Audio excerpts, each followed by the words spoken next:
ব্যানার্জির এত কিছু কথাবার্তার পরও তিনি বলছেন আমি মহিলার চরিত্র নিয়ে বিশেষ কিছু বলিনি, তবে আমি যেটুকু বলেছি তা গ্রামবাসীরা যা বলেছেন তাদের কথাই তুলে ধরেছি। মহিলা অন্যায় করেছে তাই বলেছি। এই যে বঙ্গতবু মদ খাবো না এই ধরনের আচরণ বিধানসভার একজন বিধায়কের, আর এক বিধায়ক হিসেবে আপনি কিভাবে দেখছেন? দেখুন, এটাই হচ্ছে ভারতীয় জনতা পার্টির বিধায়ক আর তৃণমূলের বিধায়কদের মধ্যে পার্থক্য।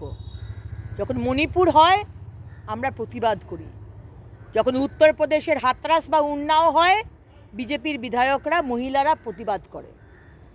আর এই হামিদুর রহমানের মতো টিএমসির এমএলএরা যারা ওই বলছেন না যে মেয়েটির দিকে আঙুল দিয়ে মেয়েটির চরিত্র সব থেকে ইজি, একটা কোনো কিছু হলে পুলিশের জন্য বলা পারিবারিক বিবাদ, এটা আমাদের ফেভারিট লাইন, পারিবারিক বিবাদ।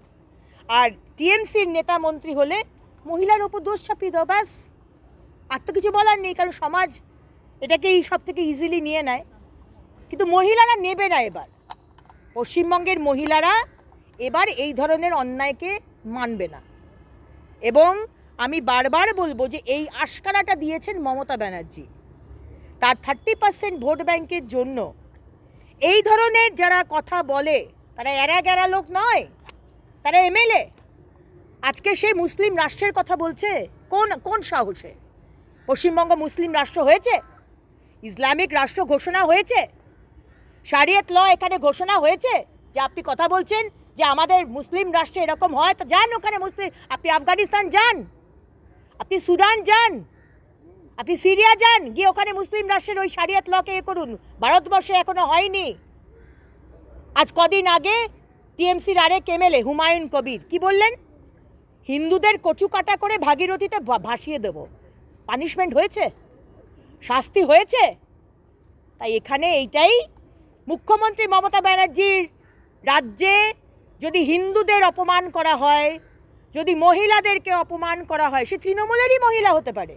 আজকে দুর্গাপুরে তো তৃণমূলের মহিলা ছিল, যাকে বলা হয়েছে সহবাস করো তাহলে তোমার স্বামীর চাকরি ফেরত পাবে। তাই এই সরকার, মমতা ব্যানার্জির সরকার, মহিলাদেরকে সম্মান দিতে জানেন না।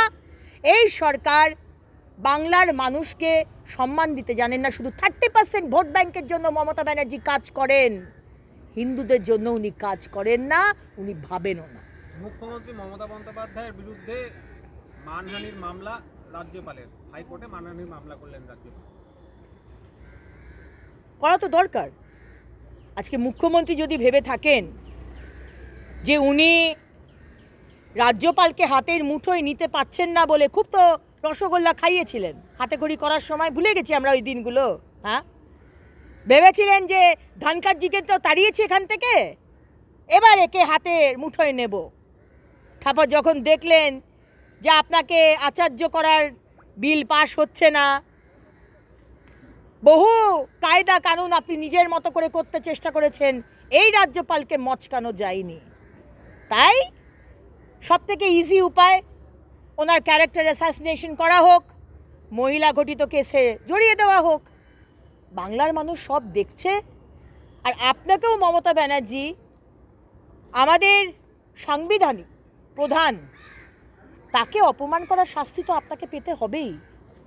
তাই আমরা সহমত, গভর্নর সাহেব যেটা করেছেন ঠিক করেছেন, বেশ করেছেন। আরামবাগে যে ঘটনা ঘটেছে, যে দোকান ঘর করতে গেলে 50,000 টাকা দিতে হবে, এমন গ্রামে ফতোয়া জারি করেছেন তৃণমূলের পঞ্চায়েতের মেম্বার। একেবারে ফতোয়া, নতুন দোকান ঘর করতে গেলে 50,000 টাকা। তাহলে দেখুন, মমতা ব্যানার্জিকে এগুলো জানেন না। কদিন বাদে আপনারা অপেক্ষা করুন, বাংলার মানুষ আপনারা অপেক্ষা করুন। কদিন বাদে আরেকটা প্রশাসনিক মিটিং হবে, সেখানে মুখ্যমন্ত্রী বলবেন তোমরা কি করছো, তোমরা জানো না যে এরকম ফতোয়া করা হচ্ছে, জরিমানা নেওয়া হচ্ছে। তো এগুলো সমস্ত নাটক। আর ফতোয়া চোপড়াতে যে ঘটনাটা আপনারা দেখেছেন, সালিশি সভা, সেই ঘটনার পরে আরেকটি ঘটনাও সামনে এসছে, সেটাও নিশ্চয়ই আপনারা জানেন। একইভাবে সেখানেও কিন্তু জেসিবি আরেকজন মহিলা এবং পুরুষকে বেধড়ক মারছে। আমি তারা টুইটও করেছি, ফেসবুকেও দিয়েছি। এবং সেখানে আমি শুনলাম, ওই মেয়েটির সাথে আমার কথা হয়েছে, সে বললেন দিদি আমাকে জেসিবিকে না 4 লাখ টাকা জরিমানা দিতে হয়েছে। ভাবতে পারেন, আজকে এটা আফগানিস্তান নয়, এটা সুদান নয়, এটা আমাদের নিজের পশ্চিমবঙ্গ, উত্তর দিনাজপুর, চোপড়া, পশ্চিমবঙ্গের মধ্যে। সেখানে জেসিবির মতো যদি কাজ না হয়, আপনি পরকীয়া করুন কি নিজের স্বামীর সাথে থাকুন কি যাই করুন, সেটা আপনার জীবন। কিন্তু এই ধরনের মানুষ এবং টিএমসি তালিবানি যে শাসন আমরা দেখে এসেছি, সেই তালিবানি শাসনকে এনকারেজ করছেন আমাদের মুখ্যমন্ত্রী। সেই কারণে আজকে শুধু আরামবাগ নয়, আজকে চোপড়াতে বলুন এবং দেখতে থাকুন কোথায় কোথায় আজকে ফতোয়া জারি হচ্ছে এবং জরিমানা দিতে হচ্ছে বিভিন্ন জায়গায়। 2021-এও আমরা দেখেছি আর 2024-এও আমরা দেখতে পাচ্ছি। 14 জুলাই